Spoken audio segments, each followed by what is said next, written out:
There was a bowl of cereal that turned the milk faintly pink, and the moment the box opened, a wave of artificial berry hit the air, so strong it was closer to fruit punch than to any actual fruit. Sweet, sharp, and impossible to forget. For 3 years in the early 1970s, that bag of star-shaped marshmallows sat on supermarket shelves across the country, right next to its purple-flavored rival. Kids picked a side. Some grabbed the German pilot in the red biplane. Others reached for his British counterpart.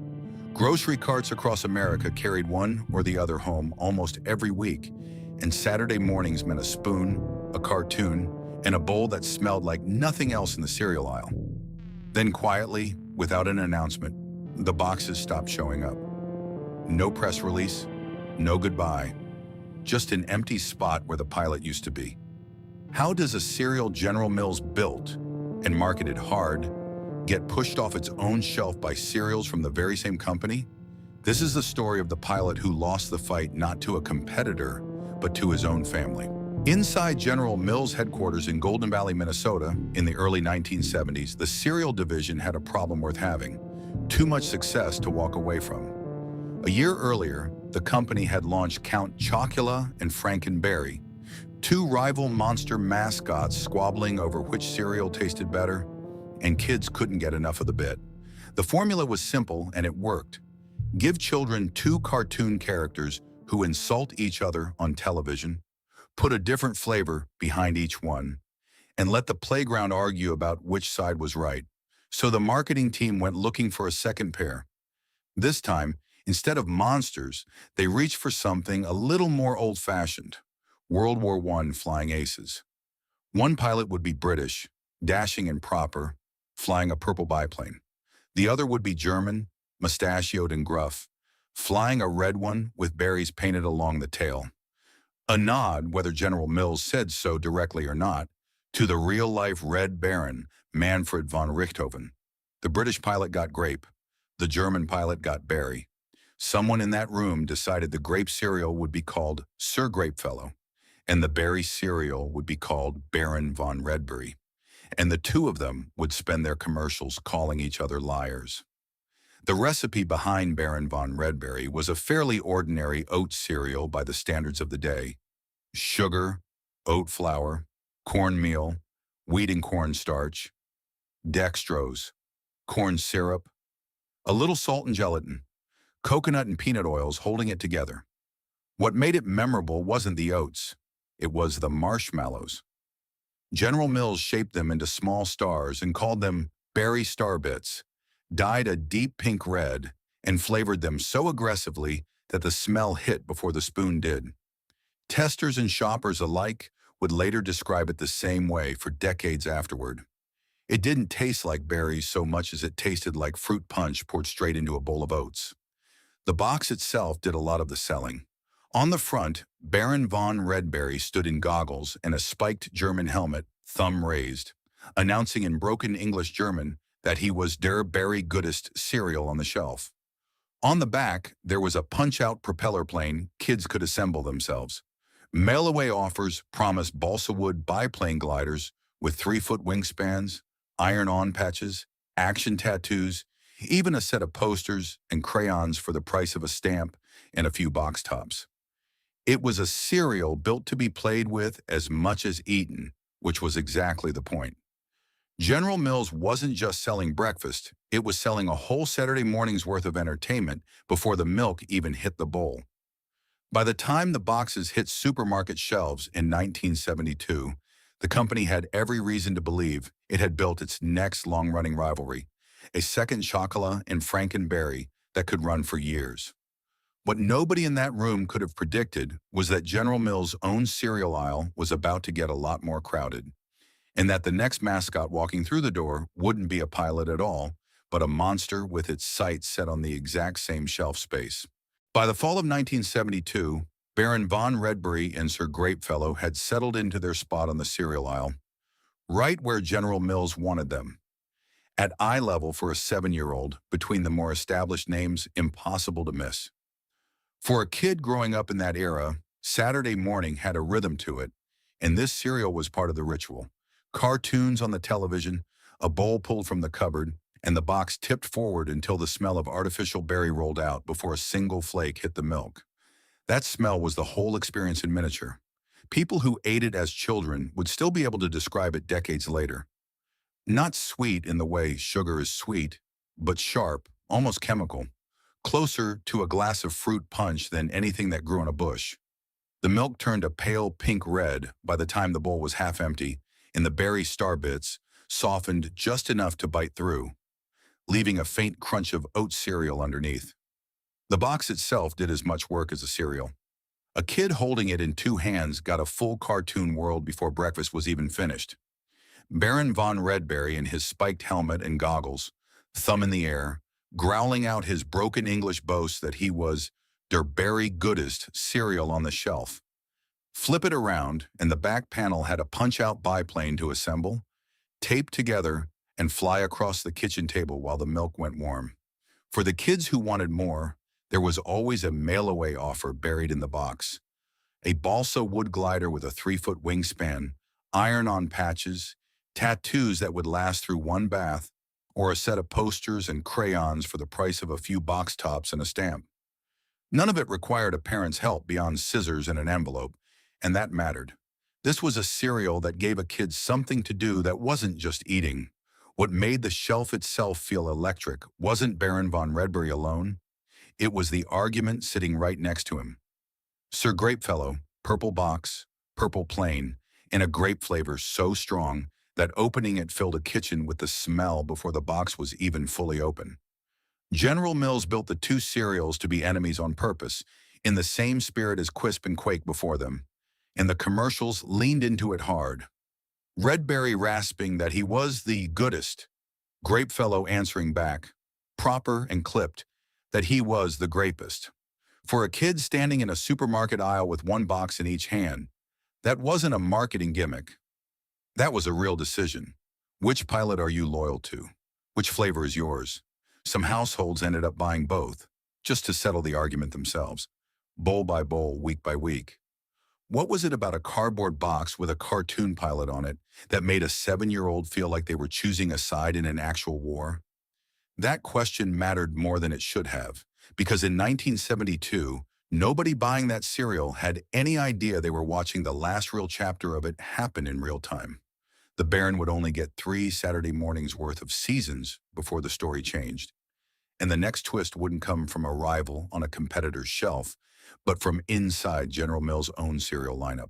For the kids who lived through it, that shelf moment stuck harder than almost anything else about the cereal. And decades later, in the comment sections and forums where people still swap memories of it, the details come back with real precision. Some remembered keeping a special spoon set aside just for Redberry and Grapefellow mornings, as if regular cereal didn't deserve it. Others admitted the grape version gave them stomach trouble but ate it anyway, loyal to the flavor over their own comfort. And more than a few, writing in as grown adults with kids or grandkids of their own, said the same thing in different words.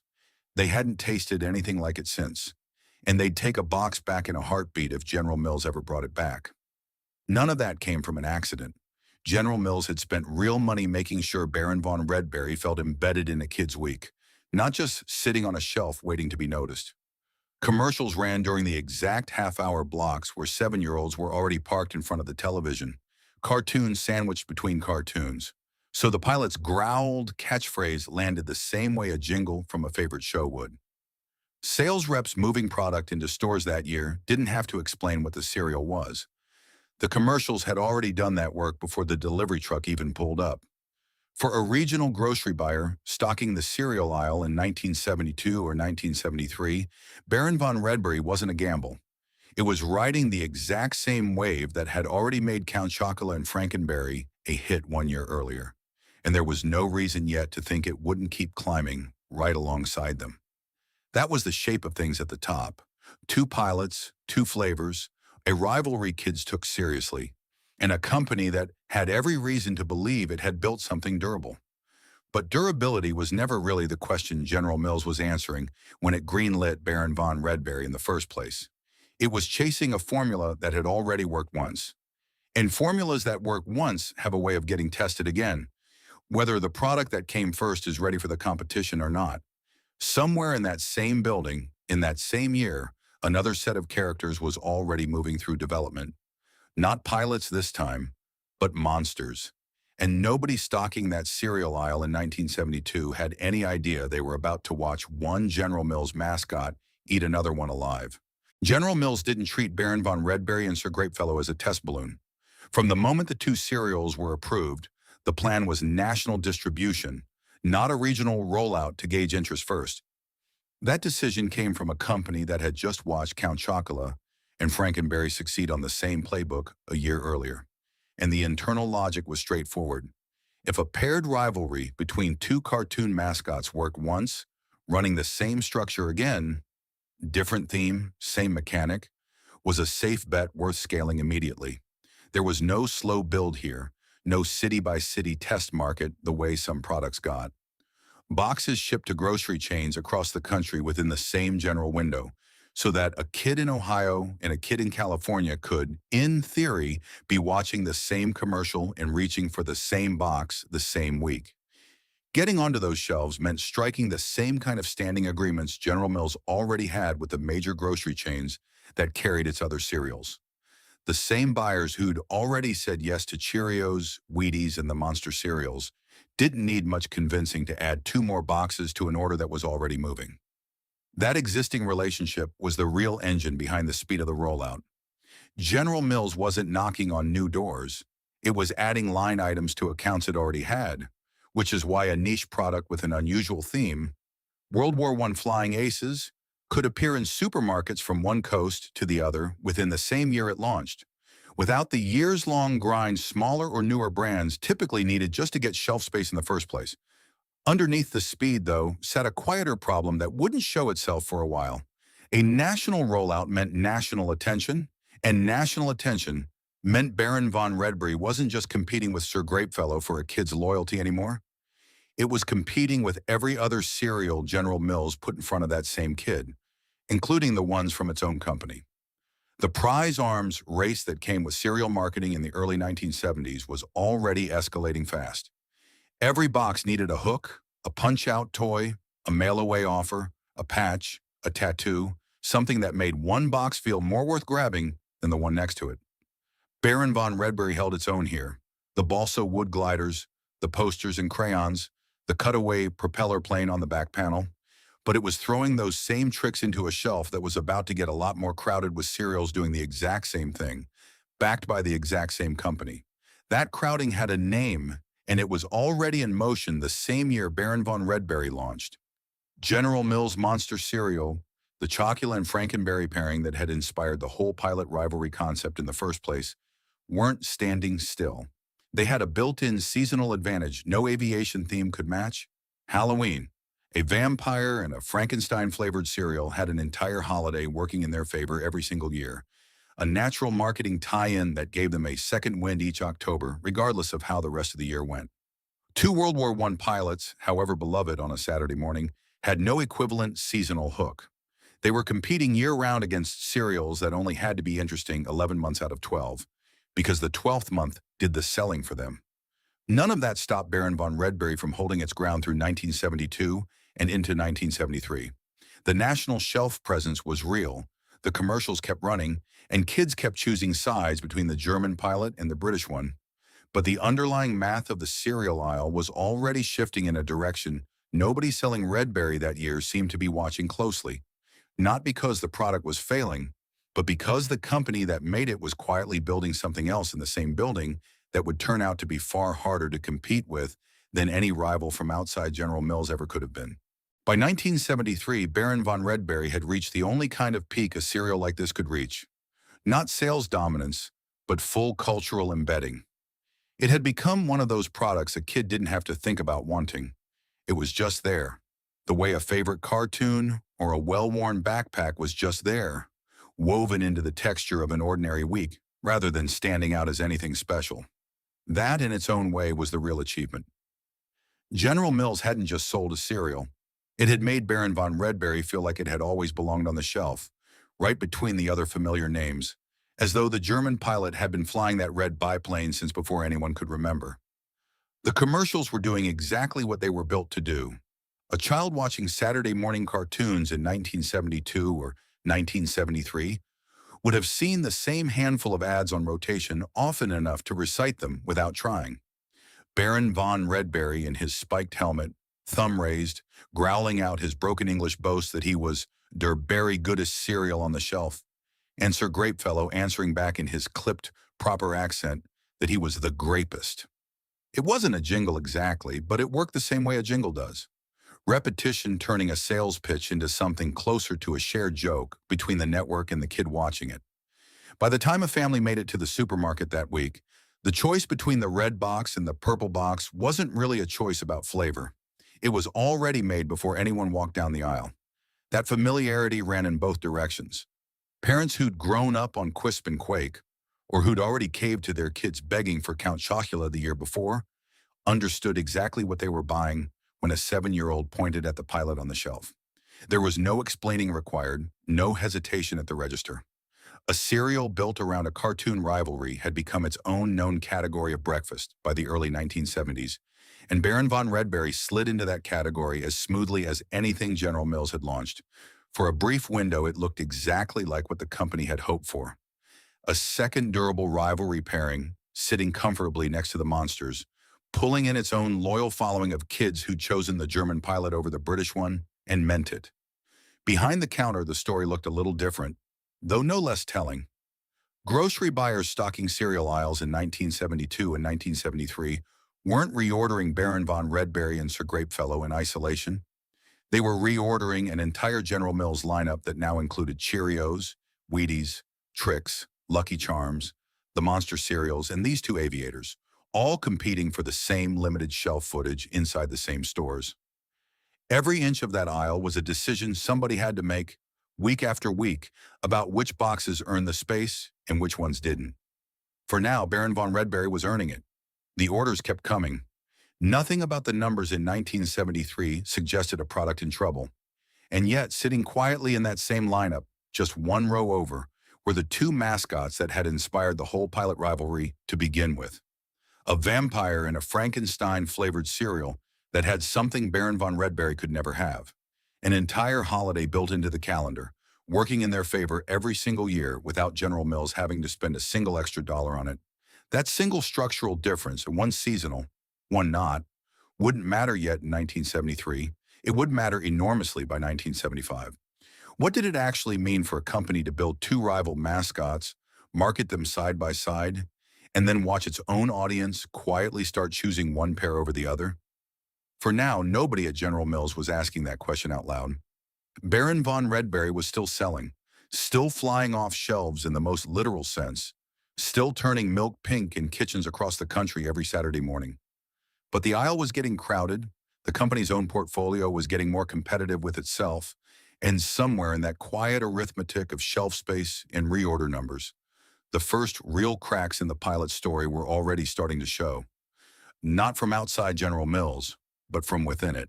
By 1974, the crack in Baron Von Redberry's story wasn't a single dramatic event. It was something quieter and, in its own way, more brutal. A slow redistribution of attention inside General Mills' own cereal lineup, happening one reorder at a time, in a way that wouldn't have looked like a crisis to anyone standing in the aisle that year. A shopper reaching for a box in the spring of 1974 had no reason to think anything had changed. The pilot was still on the shelf. The commercials were still running. The rivalry with Sir Grapefellow was still playing out in Saturday morning ad breaks exactly the way it had for 2 years running. Nobody buying that box that week knew they were buying it during its second to last year on Earth. That's the particular cruelty of this kind of decline. It doesn't announce itself. A grocery buyer in Ohio placing an order that spring wasn't thinking about Baron Von Redberry's long-term future. They were thinking about shelf space, about which boxes had moved fastest the previous month, about which reorders made sense given what the store had left over from the last shipment. And increasingly, quietly, the answer pointed away from the two pilots and toward the monsters. Count Chocula and Frankenberry had launched a year before Redberry and Grapefellow, and Booberry had joined them in 1973, giving General Mills a 3-character monster lineup with a built-in seasonal engine, No aviation theme could replicate. Every October, without spending a single new marketing dollar, the monster cereals got a second wind. Halloween did the advertising for them. Baron Von Redberry had no equivalent. He was competing for a child's attention in July with the same intensity he needed in October, while his own stablemates got to coast on a holiday. Picture a specific kind of moment happening in kitchens across the country that year, one that nobody thought to write down at the time because it seemed too small to matter. A parent back at the supermarket for the weekly shop reaches for the familiar red box out of habit, only to find the shelf tag still there, but the space behind it filled with something else, or the box pushed to a lower shelf, less visible, competing now not just for a child's loyalty, but for basic eye-level real estate against General Mills's own more popular characters. That's not a company betraying its customers. It's simpler and sadder than that.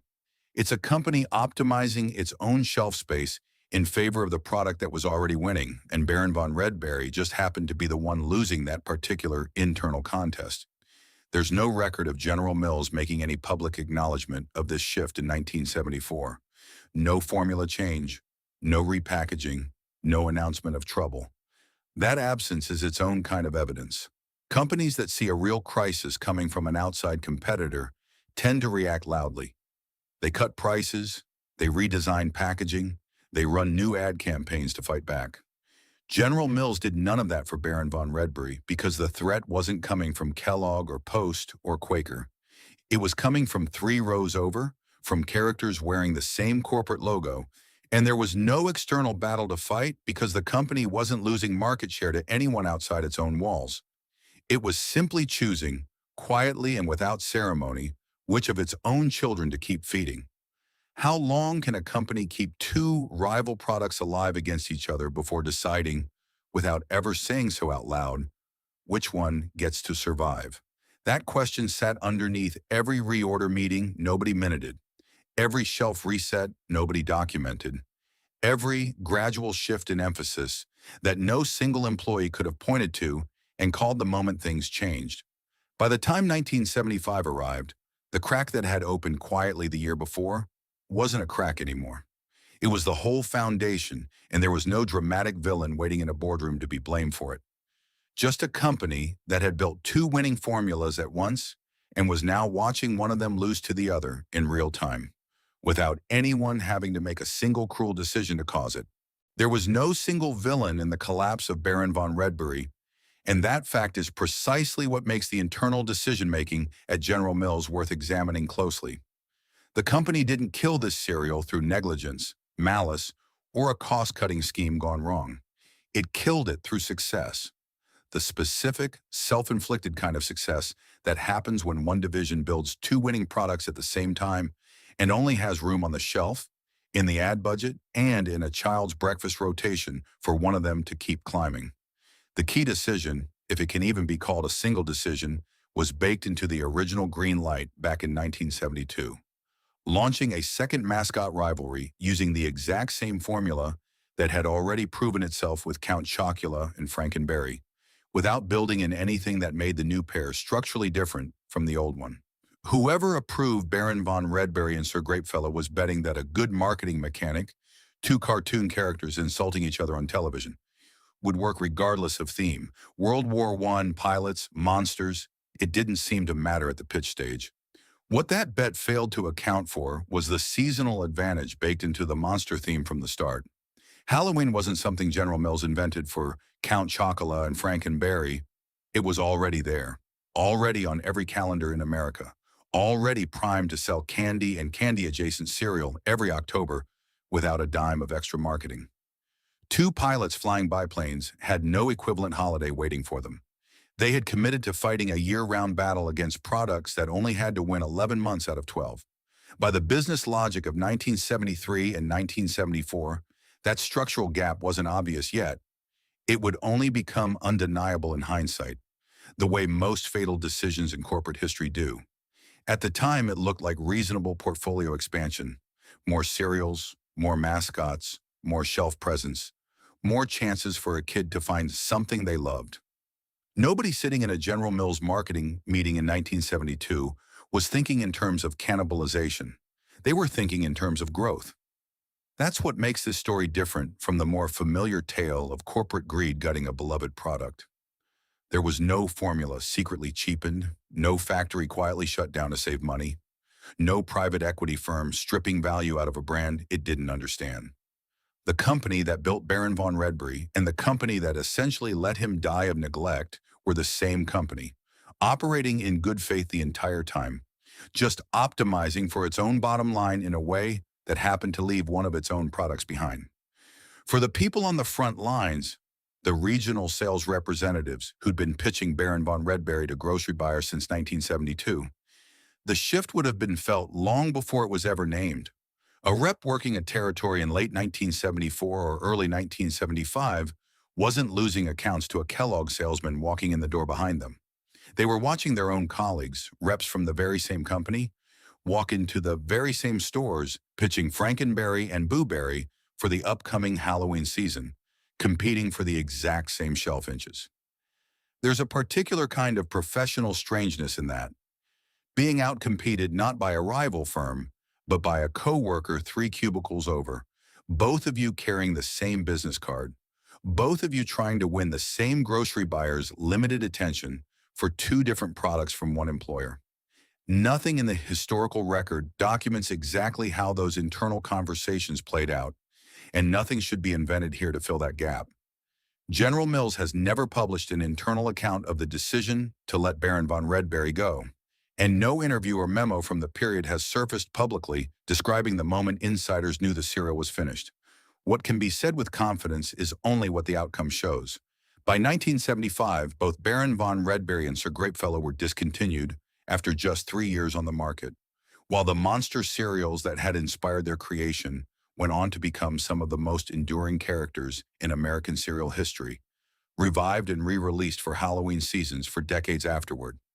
That asymmetry is the real dark side of this story, and it doesn't require a villain to feel heavy. 2 mascots built on the same idea launched a year apart from the same company. One became a permanent fixture of American Halloween, still sold today in a limited seasonal run every autumn, still recognized by name by people who've never even tasted it. The other vanished so completely that most people under 50 have never heard of him at all, and the ones who do remember him learned about it from a cardboard box in their own kitchen decades ago, not from anything General Mills chose to preserve. Who exactly was supposed to protect a product's future when the only competitor standing in its way was its own creator?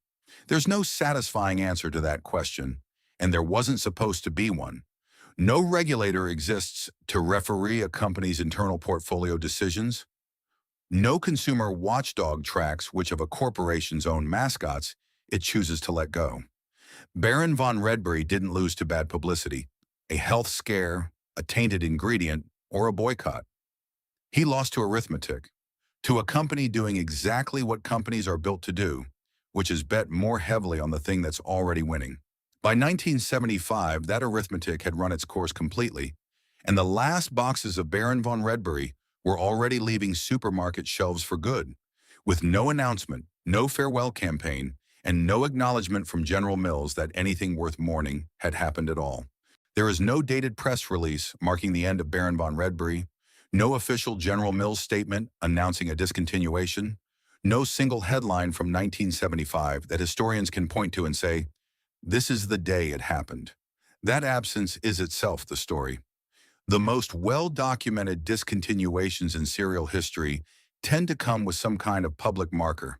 A company statement citing declining sales, a news item about a formula change, a farewell campaign designed to squeeze one last wave of nostalgia purchases out of loyal customers before the shelf space gets reassigned to something else. Baron Von Redberry got none of that. What the historical record actually shows is simpler and quieter. The cereal appears in General Mills' own product history as launched in 1972 and discontinued in 1975, a 3-year run, full stop, with no public accounting of the final months in between. That kind of quiet fade is its own particular tragedy, distinct from the more dramatic collapses that happen to other beloved products. There was no single day when a shopper walked into a supermarket and found a shelf tag apologizing for an empty space. Instead, the erasure most likely happened the way most quiet discontinuations happen, through a series of ordinary reorder decisions made by regional buyers who simply stopped placing new orders once the previous shipment sold through, until one day, without anyone marking the occasion, the last box in the last store on the last shelf sold to whoever happened to be standing in that aisle that week. That person had no idea they were buying the final box of Baron Von Redberry cereal ever produced. Neither did the cashier who rang it up. Neither, in all likelihood, did anyone at General Mills corporate headquarters, because there was no ceremony scheduled for a product ending this way. Only a line item on a distribution report that simply stopped appearing the following quarter. What can be said with confidence, because it comes directly from General Mills' own later account of its history, is the reason behind the ending. Both Baron Von Redberry and Sir Grapefellow were, in the company's own words, discontinued because they were outsold by the monster cereals. The same Count Chocula and Frankenberry pairing that had inspired their creation in the first place. That's a rare thing in the world of discontinued products. A company openly naming, even decades later, that its own most successful characters were the direct cause of a sibling product's death. There's no ambiguity to hide behind here, no vague talk of changing consumer tastes or portfolio optimization. The monster cereals won, the pilots lost. General Mills said so itself on its own historical archive, without qualification.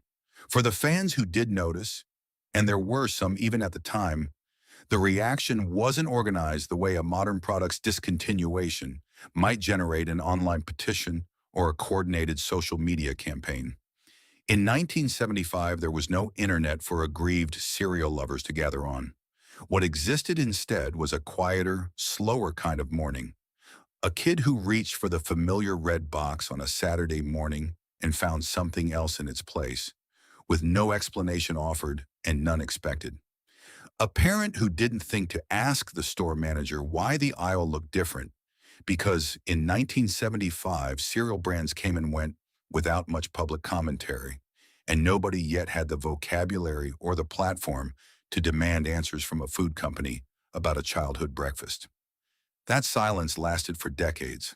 It wasn't until online communities built specifically around nostalgic food memories, sites like MrBreakfast.com, forums, and later social media groups, that anything resembling organized fan reaction to Baron Von Redberry's disappearance actually took shape. And even then, it arrived 30 or 40 years after the fact, in the form of scattered comments rather than any coordinated campaign. People wrote in describing a special spoon they'd kept just for Redberry and Grapefellow mornings. Others admitted the grape version gave them stomach trouble, but they ate it anyway out of loyalty to the character. Still others, writing as grandparents by the time they found these forums, said plainly that they wished General Mills would bring it back the way the company periodically revived Frankenberry and Boo Berry for Halloween. No petition with a signature count exists for Baron Von Redberry, the way it does for some more recent discontinued products. What exists instead is something quieter, and in its own way, more honest. 40 years of individual people, unprompted and unorganized, independently arriving at the same small grief for the same forgotten cereal. Mainstream food media in 1975 gave Baron Von Redberry no real send-off either. This was 2 years before the modern food journalism beat existed in anything like its current form, and cereal discontinuations simply weren't treated as newsworthy events the way they sometimes are now, when a beloved snack's disappearance can generate national headlines and think pieces about American nostalgia. Trade publications covering the grocery industry may have noted the shift in General Mills' cereal lineup in passing, as part of broader coverage of the company's product strategy, but no dedicated obituary for Baron Von Redberry has surfaced in the archival record. The cereal simply stopped being manufactured, stopped being shipped, and stopped being written about, all in roughly the same quiet stretch of time. As for the people who actually made it, the production line workers at whichever General Mills facility handled the cereal's manufacturing, no public account exists describing what happened to them specifically when Baron Von Redberry wound down. This is worth stating plainly rather than filling in with invented detail. General Mills operated multiple cereal plants across the country by the mid-1970s, and Baron Von Redberry was one product among many moving through a shared industrial system, not a standalone operation with its own dedicated factory or workforce. When a single cereal line gets discontinued inside a company running dozens of products through the same plants, the equipment and the workers typically shift to whatever replaces it on the production schedule. In this case, almost certainly increased output for the monster cereals that had already proven themselves the stronger sellers. There's no evidence of layoffs tied specifically to this discontinuation, and there's no evidence of a plant closure. The most honest account is the least dramatic one.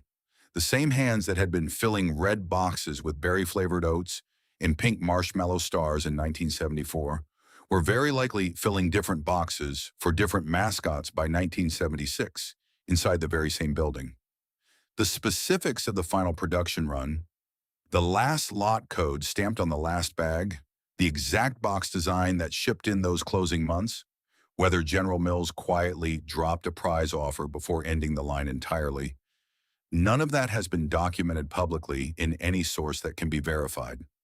Vintage box collectors and cereal historians have preserved plenty of material from Baron Von Redberry's 3 years on shelves. The punch-out propeller plane on early boxes, the balsa wood glider mail-away offers, the iron-on patches and action tattoos that ran through 1972 and 1973. What none of them have been able to pin down is a final box design distinct from what came before it, which suggests the cereal likely ended not with some closing special edition, but simply by fading out mid-run, the packaging unchanged right up until the day General Mills stopped printing it.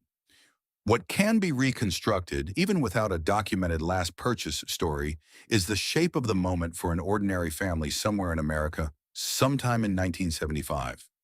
A kid reaching for the familiar spot on the shelf out of pure habit, the way you reach for a light switch in a room you've walked into 1,000 times, finding the space either empty or already filled with something else entirely. A box of Frankenberry, maybe. Its purple and green mascot grinning where the German pilot used to stand. No sign explained the change. No cashier had an answer if asked.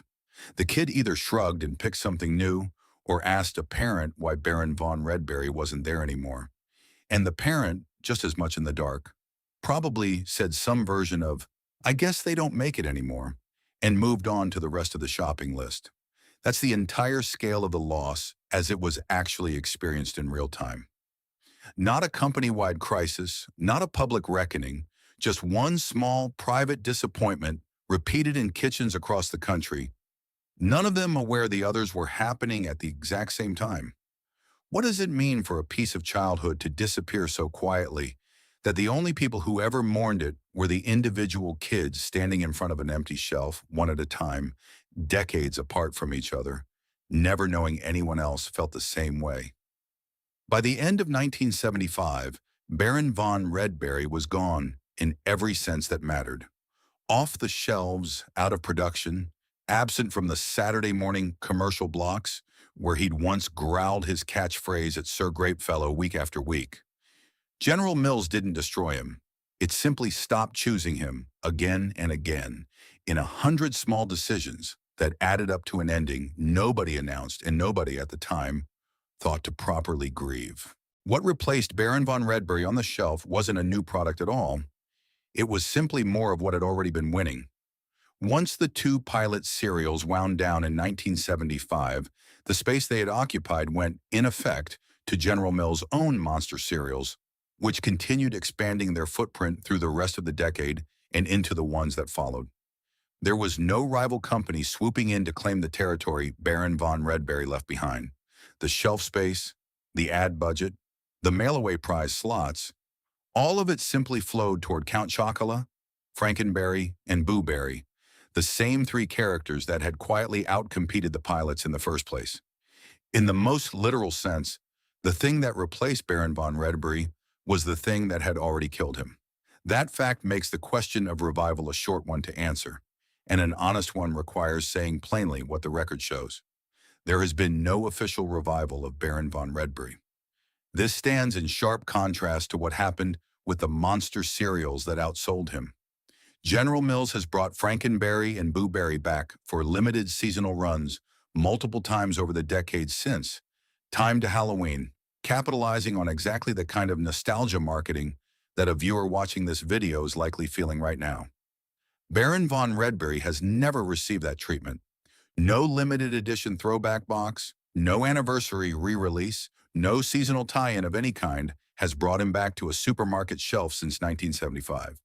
The silence isn't an oversight. General Mills has demonstrated repeatedly, with its other discontinued mascots, that it knows exactly how to run a nostalgia revival when it wants to. It simply hasn't chosen to run one for this particular pilot, which says something quiet but pointed about how the company itself has ranked its own history. What has kept Baron Von Redberry from disappearing completely isn't corporate memory. It's collector culture.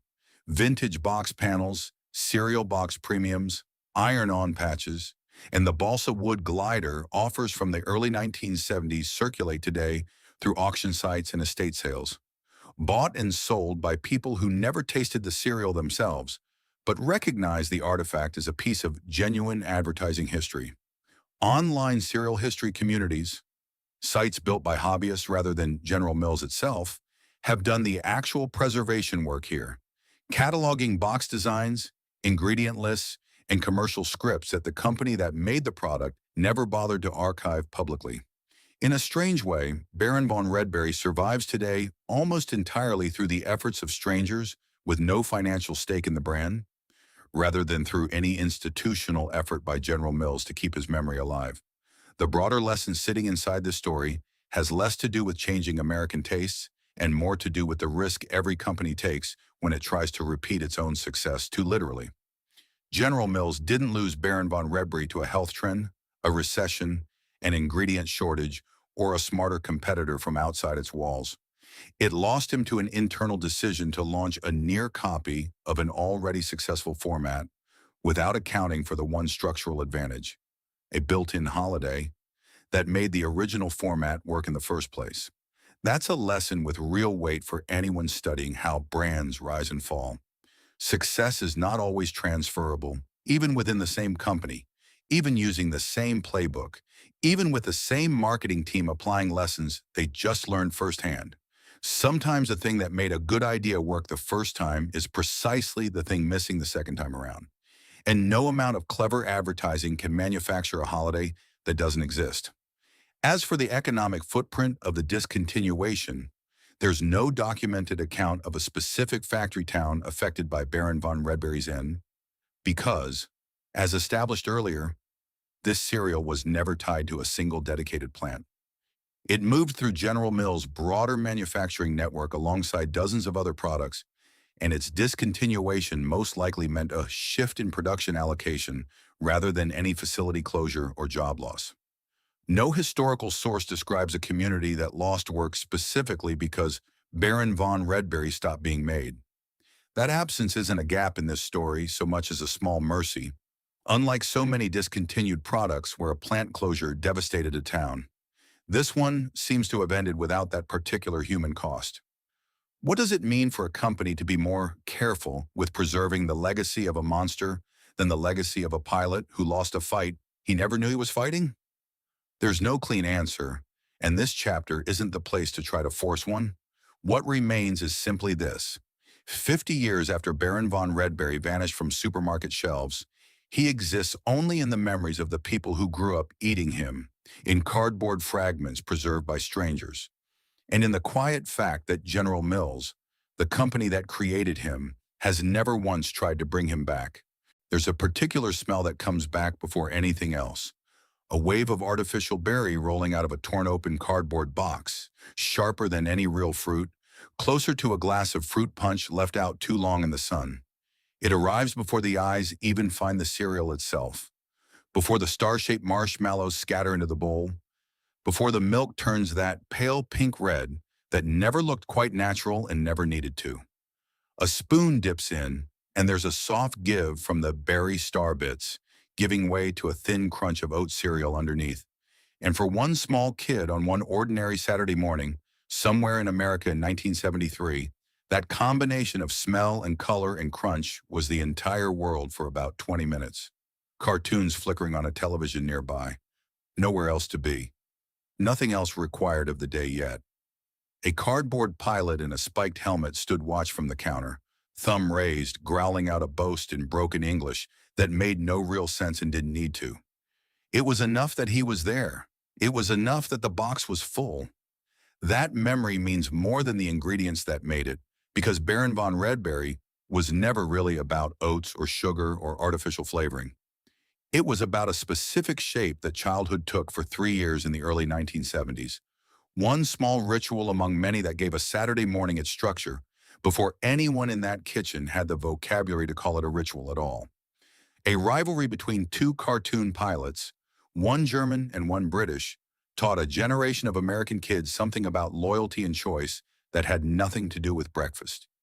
You picked a side, you defended it at the bus stop, you argued with a friend over which flavor was better, and none of it mattered in any lasting sense, except that it mattered enormously in the moment. The way almost everything does at 7 years old. This was working-class American food culture doing exactly what it has always done best, turning something as ordinary as a box of cereal into a small daily pleasure that asked nothing of anyone and gave back more than its price justified. 39 cents bought more than breakfast. It bought 20 minutes of a kid's full attention, a smell that would outlast the memory of almost everything else about that particular year, and a mascot that, however briefly, felt like a permanent fixture of the world. No replacement ever quite closed that gap, and that's worth sitting with honestly, rather than dressing up in false sentiment. Frankenberry and Boo Berry are still on shelves today, decades later, brought back every autumn for the fans who grew up on them, and there's nothing wrong with that continuity. But they're not this. They never tasted like fruit punch poured over oats. They never came with a pilot growling about being der berry goodest. For the specific handful of people who grew up between 1972 and 1975, who reached for the red box instead of the purple one, who kept a special spoon for exactly this cereal and no other. Nothing on a modern shelf has ever quite recreated what General Mills built, and then, just as quietly, let go. It's worth saying plainly, without bitterness and without assigning blame that the facts don't support. Nobody at General Mills set out to take this cereal away from anyone. There was no formula secretly cheapened to cut costs, no boardroom villain who decided a beloved product wasn't worth the shelf space anymore out of greed. What happened here was simpler and, in its own way, harder to be angry about. A company built two good ideas at once, and only one of them had a holiday working in its favor, and the other lost a race it never fully understood it was running. That's not a scandal. It's just how the math of a crowded cereal aisle worked out 50 years ago in a building in Golden Valley, Minnesota, where nobody thought they were making a decision that would still matter to anyone in 2026. So this is offered as a small, deliberate act of memory, nothing more. An acknowledgement that a real taste existed, that a real cardboard pilot once stood on real supermarket shelves from one coast to the other, and that the people who ate this cereal as children were not imagining the specific pleasure of it. Somewhere tonight, someone who was 7 years old in 1973 is trying to describe this exact flavor to a grandchild who will never taste it, reaching for words that don't quite capture artificial berry and pink milk and a punch-out propeller plane taped together at the kitchen table. The grandchild won't understand fully, but they'll understand that something specific was here once and mattered and is gone. And that is worth remembering even now, even for a cereal that lasted only 3 years and never came back.